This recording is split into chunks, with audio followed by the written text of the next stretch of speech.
everyone, this is Peak Entertainment and we're back again, and here now we have another video for you. I'm going to give some quick thoughts on Ironheart and its concluding 3 episodes, entries 4 to 6, and ask the question as to whether it's the worst of the MCU shows and where exactly does the universe go from here. So there'll likely be spoilers for the last 3 episodes and also the first 3 episodes and all other movies and TV series within the Marvel Cinematic Universe, so just beware when going to this overall video, and you can check out my thoughts on the beginning parts of the show and I'll leave a link within the description. So as we all know, this was the series that charted the adventures of young MIT teenager Riri Williams, who we first saw within the MCU working alongside the Wakandians against Namor in Black Panther Wakanda Forever. The first 3 episodes of this series caught up with Riri after those events back in college, where she's a specialist and building Iron Man tech and has a grant specifically for that task. However, she gets expelled for plagiarizing other students' essays for cash. She soon aligns with a group of teenage high-tech criminals led by Parker Robbins as they look to heist out and extort high-profile CEOs for the company's wealth.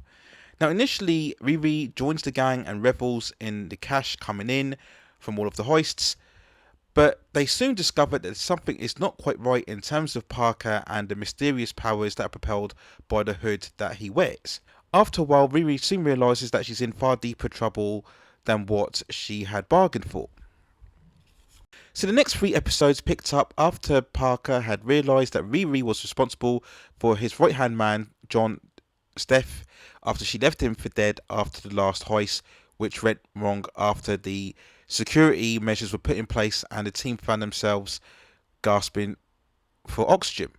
Ezekiel is imprisoned after Riri leaves the tech within the fortress that she used to track down a part of the hood.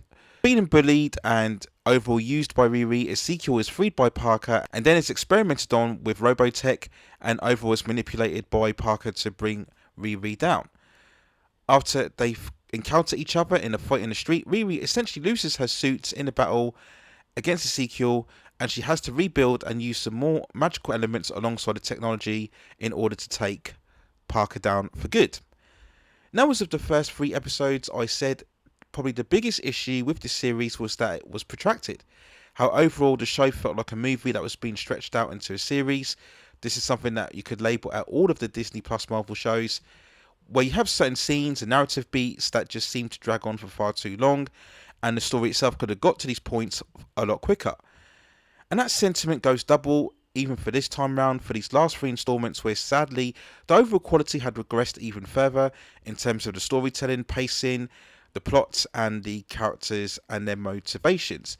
And there were just inconsistencies all over the place, and you were just constantly asking, how long is this going on for, and why exactly are the characters here, and what is the point overall to their overall existence?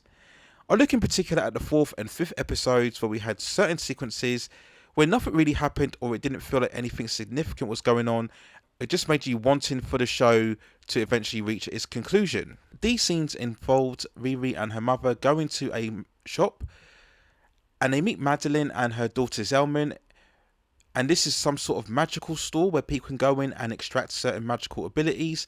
Now initially I thought these characters had appeared sometime before in the MCU, whether it was likely the Agatha All Along series, but I don't believe that was the case. But this scene went on for so long and you wondered exactly what the hell was going on here, and I just became disengaged with the overall story. This was where they were trying to play off Riri as having to fuse magic alongside her technology in order to bring down Parker. So again, just could have added a lot more punch if we had got to this narrative beat a lot sooner. As with the second sequence, where we see many of the gang going to kill Riri at the restaurant after they find out she was responsible for John's death. And there's so many ways that they could have killed her without drawing any attention, but for some reason they have to have this massive fight out in the open where everybody can see them. They don't even take the care to conceal their identities. So this was one of the main examples where the show was just throwing in sequences without any true logic or smart way about it. We also had the long scene in the 6th episode where Riri was having to rebuild the suit from the car that was given to her by her mother. We had lots of quick edited cuts and transitions, trying to add a bit of intensity and momentum to the sequence, but sadly there was none there.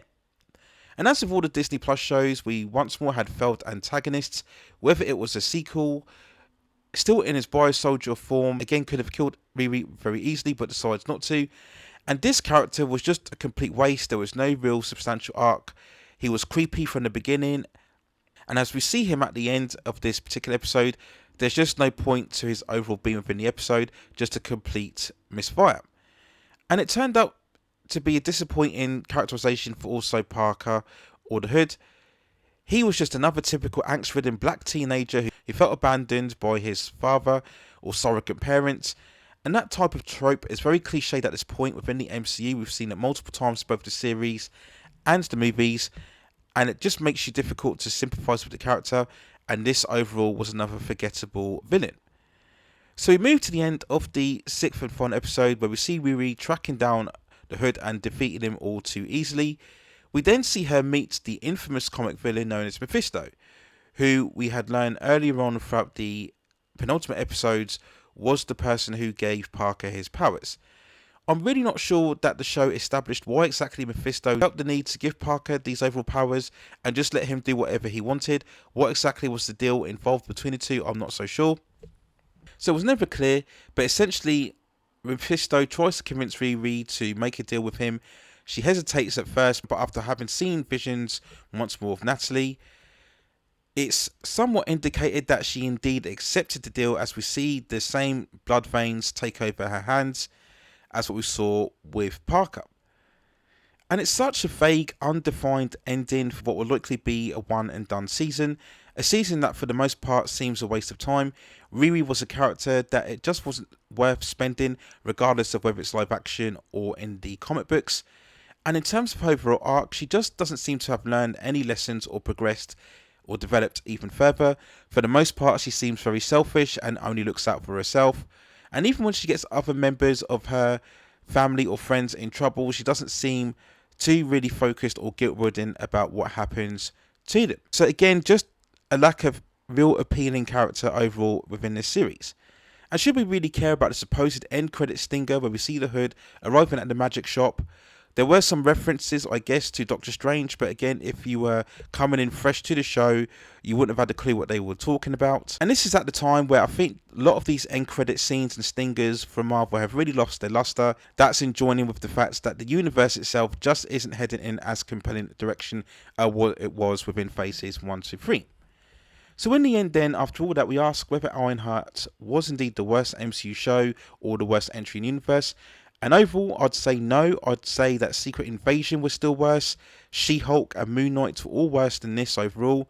But sadly, it's just yet again another lackluster, unnecessary Disney Plus show within the Marvel universe. I really can't see things changing that much with the upcoming Wonder Man. But maybe after that, we'll get a stop for a while for these shows, as the movie very much winds down and very much looks to reboot itself after what we see in Avengers Doomsday and Secret Wars. So there's overall thoughts and feelings when looking back at the last 3 episodes of Ironheart. Let me know what you think in the comments below. And if you have any other further movies, television series, or any other topics within the pop entertainment and culture scene that you'd like to see me cover within the channel, then also let me know within the comments, and I will see if I can provide further commentary for you on that subject matter within the future. Please also hit like the subscription and notification buttons so I can provide you more quality content like this in the future. But that's it for now. Take care of yourselves, and I will see you very, very soon.